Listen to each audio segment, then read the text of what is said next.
Chalk piece పై స్వామి దశ అవతారాలు పట్టణానికి చెందిన ప్రముఖ చిత్రకారుడు కోటేష్ గీసి పలువురిని అబ్బురపరిచారు.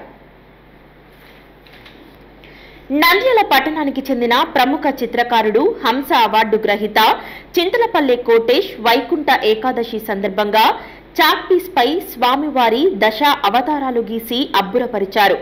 స్వామి యొక్క 10 అవతారాలను వాటర్ కలర్స్ తో మైక్రో బ్రష్ ద్వారా 3 గంటల సమయంలో వినూత్నంగా వేశారు.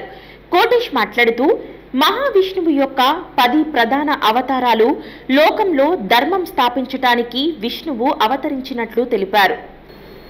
లోకంలో అధర్మం పెరిగినప్పుడు ధర్మాన్ని రక్షించడానికి, అధర్మం పెరిగినప్పుడు ధర్మాన్ని రక్షించడానికి, చెడును అణిచివేయడానికి, మంచి నిలబెట్టడానికి భగవంతుడు అవతరిస్తాడు. నేను వేసిన ఈ చిత్రంలో శ్రీ వెంకటేశ్వర స్వామి, నరసింహస్వామి,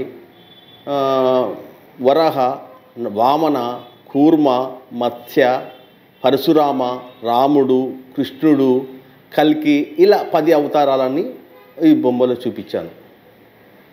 వైకుంఠ ఏకాదశి రోజున వైకుంఠ వాకిలు తెరుచుకుంటాయి. శ్రీ మహావిష్ణువు గరుడ వాహనంపై 3 దేవతలతో భూలోకానికి వచ్చి భక్తులకు దర్శనమిస్తాడు. అందుకే ఈ వైకుంఠ దశని 3 ఏకాదశి కూడా అంటారు. హలో అండి, నేను మీ కిరాక్ Sita. Please do subscribe to Nandyal communications.